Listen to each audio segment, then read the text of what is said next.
Welcome to Blue Pen Blue Marker. दोस्तों आज हम पोएट्री सेशन की शुरुआत करेंगे और सबसे पहला जो पोएम है the sweetest love I do not go से शुरुआत करेंगे। इसके लेखक हैं जॉन डन। तो जॉन डन आपको पता है ना, एक मेटाफिज़िकल पोएट हैं। मेटाफिज़िकल पोएट का मतलब होता है वो स्पिरिचुअलिटी को इम्पोर्टेंस देते हैं, साइकोलॉजिकल एनालिसिस को इम्पोर्टेंस देते हैं और फिर सेक्सुअल रियलिज्म को वो क्या देते हैं, प्रेफरेंस देते हैं। तो आप कहिएगा सर ये तीन चीज़ क्या है। सबसे पहले बात करते हैं स्पिरिचुअलिज्म, आध्यात्मिकता के बारे में, स्पिरिचुअल आध्यात्मिकता। दूसरा साइकोलॉजिकल एनालिसिस मीन्स मनोवैज्ञानिक विश्लेषण। और तीसरा जो बात करते हैं सेक्सुअल रियलिज्म, यौन यथार्थवाद। ये तीन चीज़ों को लेकर के जो मेटाफिज़िकल पोएट बनता है वो हमारे जॉन डन साहब हैं।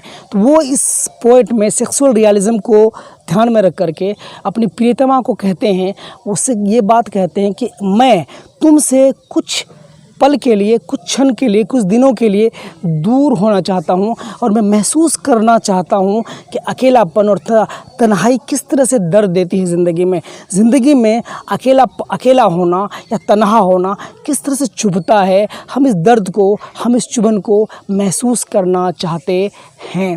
और वो ये भी कहते हैं कि जब मैं चला जाऊंगा तो तुम बिल्कुल भी परेशान नहीं होना, फिर मैं वापस भी आऊंगा बिल्कुल उसी तरह से जिस तरह से कि सूरज दिन में निकल आता है, शाम को डूब जाता है, फिर अगले दिन निकल आता है, क्योंकि वो कुछ अरसे के बाद फिर वो दोबारा आ जाता है। तो उसी तरह से मैं भी जब जाऊंगा तुमसे दूर होकर के, तुमसे प्रियतमा से दूर होकर के, तो मैं भी एक अरसे के बाद, एक समय के बाद वापस लौट आऊँगा। मैं इसलिए नहीं जा रहा हूँ कि मैं तुम्हें पसंद नहीं करता, मैं तुम्हें प्यार नहीं करता या फिर किसी से मुझे और प्यार हो गया है या तुमसे मुझे कोई और अच्छी मिल गई है, ऐसा बिल्कुल भी नहीं है।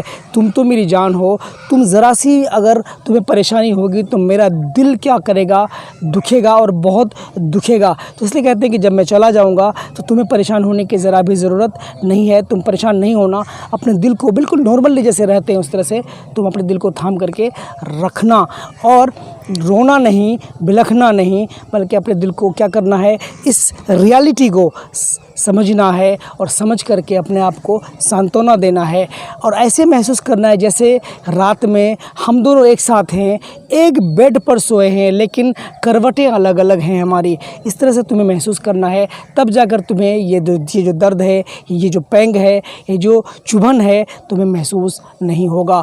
बस ये होगा कि हम दोनों को ज़िंदगी में अलग अलग रहने का जो एक्सपीरियंस है, जो अनुभव है, वो हमें मिल जाएगा और हम समझ पाएंगे कि अकेलापन होना, अकेले में होना या तन्हाई किसी को कितना दर्द दे सकती है। और वो अपनी प्रियतमा से ये भी कहते हैं कि जब मैं जुदा हो जाऊंगा तुमसे, जब मैं तुमसे दूर रहूंगा तो बुरे ख्यालात मेरे लिए भी अपने दिल में ना लाना, क्योंकि जो जिस तरह से सोचता है ऊपर वाला, ईश्वर, गॉड, भगवान, खुदा उसको उसी तरह से देता है। जिस तरह से उसकी सोच होती है उसी तरह से उसको दिया जाता है। तो तुम बिल्कुल कतई ये नहीं सोचना कि मुझे कुछ हो गया है, मैं ख़तरे में हूँ। इस तरह से कुछ सोचने की तुम्हें ज़रूरत नहीं है। तो यही है जॉन डन साहब जो अपने प्रियतमा से अलग होना चाहते हैं, ज़िंदगी की तलखियों को, ज़िंदगी की कड़वेपन को, ज़िंदगी की सच्चाइयों को, अकेले और तन्हाई के एक पल को वो महसूस करना चाहते हैं दूर हो करके, क्योंकि दर्द, किसी प्रियतमा से दूर होने का दर्द क्या होता है। और फिर वो अपने प्रियतमा को भी सांत्वना देते हैं कि उसको भी इस तरह से परेशान नहीं होना है, रोना नहीं है, बिलखना नहीं है और सिर्फ इसको महसूस करके और अपने दिल को समझाना है और ऐसे महसूस करना है कि हम दोनों एक साथ ही हैं। अगर एक रात में अगर याद भी आए तो ऐसा लगना चाहिए, ऐसा महसूस करना चाहिए कि हम एक ही बेड पर हैं लेकिन दो अलग अलग करवट में हम लोग सो रहे हैं। तो यही था जॉन डन के द्वारा लिखा हुआ सिंपल सी बात है। ये एक पूरी कहानी है कि जॉन डन किस तरह से अपने प्रियतमा को ये सारी बातें बोल रहे हैं।